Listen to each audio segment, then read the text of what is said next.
Bonjour à tous, bienvenue à notre vidéo sur la structure de l'épreuve del V2. Nous allons commencer par la production écrite. Dans la production écrite, vous devez prendre une position sur un problème de manière argumentée. Comme il est un exercice d'argumentation, vous devez écrire pour défendre vos idées et convaincre. Votre texte doit comporter environ 250 mots et l'épreuve dure 1 heure. Pour tenir en compte, vous devez savoir qu'il peut être en lettres formelles ou en essai argumentatif. Il est très important de prendre quelques minutes pour bien lire et analyser le sujet.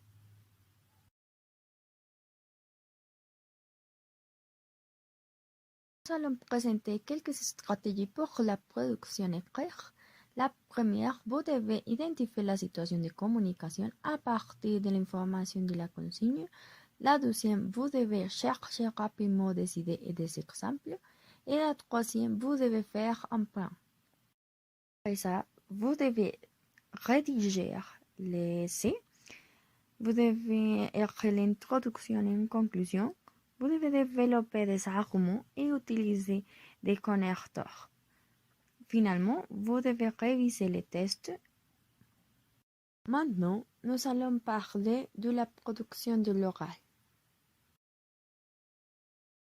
Cette épreuve dure 50 minutes au total, 30 minutes de préparation et 20 minutes de passation pendant laquelle vous commencerez par parler tout seul avant d'avoir un débat avec l'examinateur ou l'examinatrice.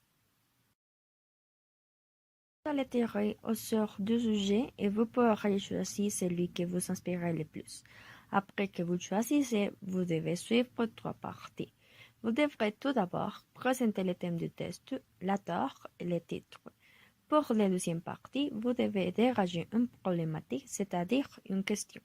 Vous commencerez par une introduction claire dans laquelle vous présentez le test, puis vous devez présenter des arguments et vous épousser avec des exemples précis. Vous terminez par la conclusion claire. Il faut que vous donniez votre opinion sur le sujet et une concession. Une fois votre exposé terminé, il y a un débat avec l'examinateur qui dure 10 minutes. En ce qui concerne les stratégies pour la production orale, vous devez développer et organiser vos idées, les préciser et les illustrer par les exemples. Vous devez utiliser un vocabulaire plus riche, mais attention, à ne pas utiliser un mot pour l'autre. Il faut être sûr des vocabulaires que vous employez.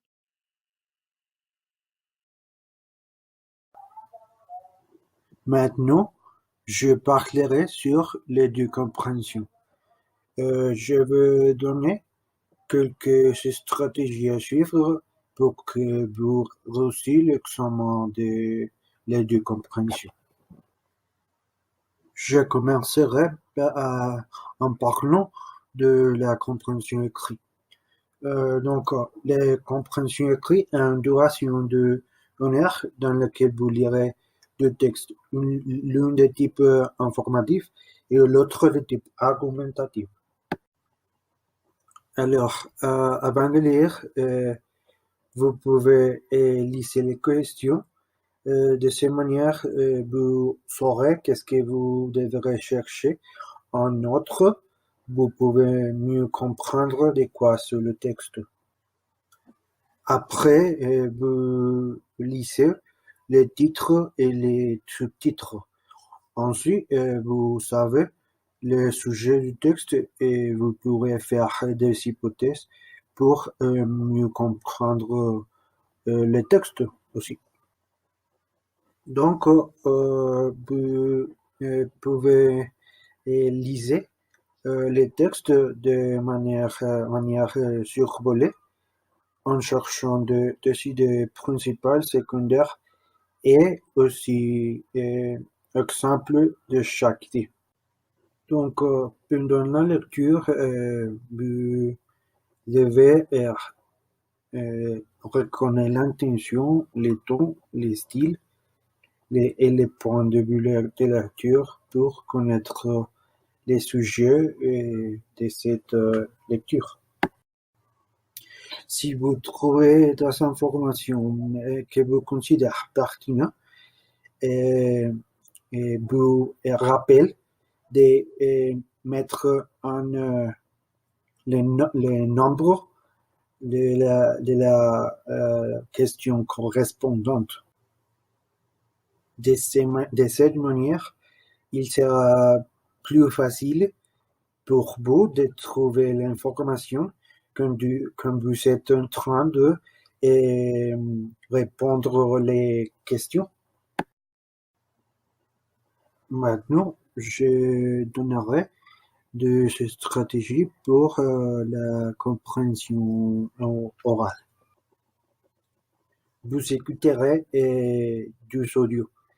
Les audios sont authentiques, c'est-à-dire que les audios peuvent être en interview, en bulletin d'information, en exposé, etc.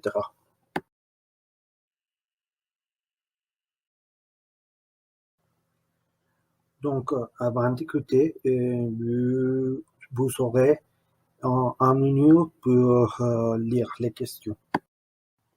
Après, soulignez les mots-clés de chaque question.